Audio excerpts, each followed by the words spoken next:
Under Section 13, other matters for information, discussion, or action, none are scheduled for this meeting other than to wish everybody a Merry Christmas and a great New Year and take some time off and relax. Actually, I had something that I'd like to state for the record.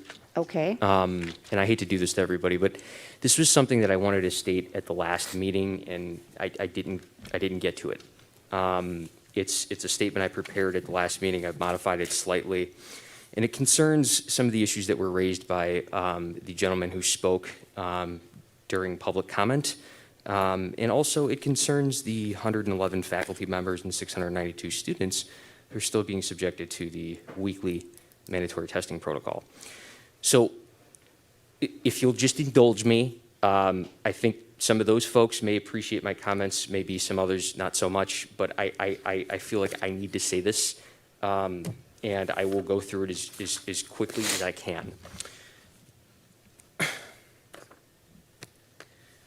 So many years ago, as a young man who was very much lost and alone following a personal tragedy, I came through the front doors of this institution seeking answers of an existential nature. The course I was hoping would help point me in the right direction was Philosophy 101. There were many profound lessons learned during that course, but none more so than the lesson internalized following a deep analysis of Plato's allegory of the cave. For those of you unfamiliar with Plato's timeless and ever-relevant allegory, I'll briefly explain. A group of prisoners is shackled in a cave, locked down, they cannot turn their heads, and they have always lived this way. The only things they can see and hear are shadows and echoes cast on the wall in front of them. One day, a prisoner is freed, and he is dragged outside of the cave. His confusion leads to resistance. He is blinded by the light, but soon comes to understand the nature of his captivity. Eager to assist his fellow prisoners, he returns to the cave to help free them, but he is met with ridicule, scorn, and violent resistance. Plato's infamous piece has been referenced time and time again in literature, art, and theater. Yes, The Matrix, the movie where the red pill analogy finds its origin, with its shortly arriving and scrupulously timed fourth installment, was built upon this framework. The matrix I wish to address is COVID health policy, and the intellectual framework I want everyone to internalize, or I'm requesting everybody to internalize as I work through my commentary here, is Plato's allegory of the cave, and with it the concept of global corporate governance. The single largest lobbying industry in all of politics is the pharmaceutical lobby, and it has been for quite some time. From 1998 to 2018, the pharmaceutical industry spent the most on lobbying Congress and other federal agencies, $4.7 billion, which represented 1.5 more than the next highest spending lobby. An estimated 64% of lobbyists are former government employees. There's a revolving door between corporate boardrooms and government bureaucracy, whether it be in the financial sector, telecommunication, or the pharmaceutical sector. One hand washes the other. In one study, 62% of a cohort of over 100 FDA advisors received money from related drug makers, some receiving over $1 million. The free flow of money does not stop in the lobbying realm. Unlike almost every other country in the world other than New Zealand, the U.S. allows pharmaceutical companies free rein to advertise directly to its consumers. In fact, $6.5 billion totaled in 2020 alone, a 43% jump on digital ad spending alone from the prior year, representing 75% of total TV advertising. The FDA itself received an astounding 45% of its funding from the pharmaceutical industry through euphemistically labeled user fees. Our individual humanity projects goodwill on our institutions and private industries tasked with responding to public health crises, but history has shown that those projections are dangerously misplaced. The fact is, many of these pharmaceutical companies are serial felons. Johnson & Johnson has been ordered by the Department of Justice to pay billions of dollars multiple times in civil and criminal fines for illegal marketing and other offenses. J&J had a $600 million judgment entered against it for its role in the opioid crisis, and was forced to set aside almost $4 billion in settlement funds for 25,000 lawsuits related to the asbestos-tainted baby powder, an issue J&J knowingly allowed to continue for decades. Pfizer, for its part, was ordered to pay $2.3 billion for criminal fraudulent marketing. Other companies, Merck, Purdue Pharma, are implicated as well, including those behind the ongoing opioid epidemic. These case examples are profound, but they are distinguishable from the current crisis because under federal law, these pharmaceutical companies have absolute civil liability immunity for injuries caused by vaccinations. That means you cannot sue them if you believe you or a loved one have been injured by a vaccine. If you want to assert a claim, you must file the claim against the Department of Health and Human Services, not the pharmaceutical company. You have no right to discovery, including depositions of key witnesses under oath, and if you prevail after a lengthy adjudication process, damages are capped and are paid by the U.S. government, not the pharmaceutical lobby or industry. It is clear that the available COVID-19 inoculations have been at best ineffective at mitigating the spread of the virus. Israeli scientists conducted the largest real-world observational study comparing natural and vaccine-induced immunity for COVID, and they released their findings this past August. The findings were shocking. Fully vaccinated people were 6 to 13 times more likely to get infected than the unvaccinated, up to 27 times more likely to develop a symptomatic infection, and 8 times more likely to be hospitalized. Israel has one of the highest vaccination rates in the world and are now on their 4th booster, maybe it's the 5th. Sweden, on the other hand, having abstained from lockdown measures, reached herd immunity twice over the course of the pandemic with no vaccination mandates. Government data from the UK in September indicates that 72% of COVID deaths were fully vaccinated. On the home front, while the CDC quietly admits it has no evidence previously infected individuals have ever spread the virus, the CDC director has publicly admitted that vaccines do not stop transmission.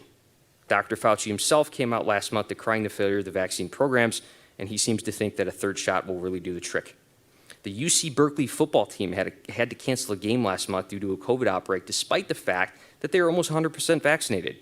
States like Vermont, with the highest vaccination rates in the country, have more cases than ever before, and areas of the country where vaccination rates remain low, according to CDC's metrics, are trending on the very low end of positivity rates. Not only are these various shots completely ineffectual, but they are also demonstrably unsafe. The VAERS reporting system has indicated as of November 19th of this year, almost 9,000 U.S. deaths and 57,000 serious injuries, which include Bell's palsy, anaphylaxis, and myocarditis. To put that into perspective, our public health officials shut down the rollout of a swine flu vaccine after 53 people died. 53 people.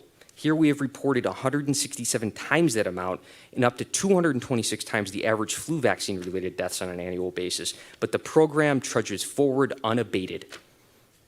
Pfizer's own internal documents reported 160,000 adverse reactions, including 1,223 fatalities during just the first 3 months of the emergency use authorization period for Pfizer's shot alone. The FDA has requested that a federal court give them until the year 2076 to release data related to Pfizer's vaccine approval process. There's a reason for that, and it's because the data is damning. In fact, the 2 top FDA doctors responsible for vaccine safety co-authored an article published in The Lancet in October, railing against the concept of boosters for both the real-world tracked ineffectiveness and known and potentially unknown severe side effects. Prior to the Lancet publication, the doctors resigned their posts in protest. Shortly after these very public resignations, a group of FDA panelists voted to approve emergency use authorization for the Pfizer shot on children aged between 5 and 11, despite a near zero mortality rate and the lack of data concerning the threat of myocarditis and other potential side effects to that age group. As Dr. Eric Rubin stated, who was part of the approval panel consisting of 11 temporary voting members and chaired by Dr. Janet Woodcock as acting FDA commissioner of OxyContin approval fame, we are never going to learn about how safe the vaccine is until we start giving it. Think about that. This is textbook definition of regulatory capture, where these agencies are not merely impartial, they are the antithesis of independent regulation captured by the very industries they portend to regulate. The vaccine rollout in this country and around the world has been an abject failure. It threatens individual liberty on a scale never before seen in human history. We went from 14 days to flatten the curve to perpetual mandatory masking and proof of vaccination to travel, go to school, and to work. The goalposts have moved time and time again, each time farther away from any semblance of a free society.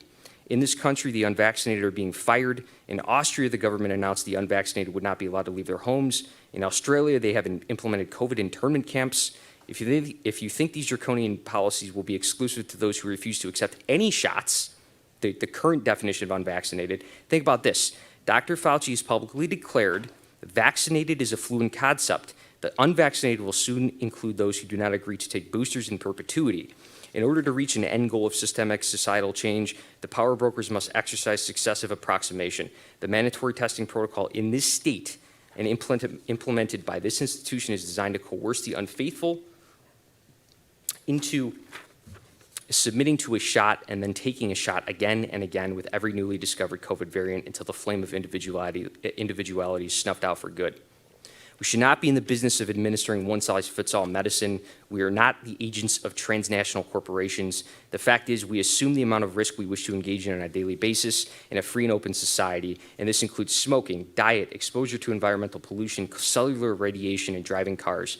The fact is, the shot does not confer immunity. The shot does not eliminate the virus, does not prevent death, does not guarantee immunity, does not lessen symptomatic infection, does not reduce hospitalizations, does not prevent you from passing the virus on to others, does not alleviate the continued imposition of public health restrictions.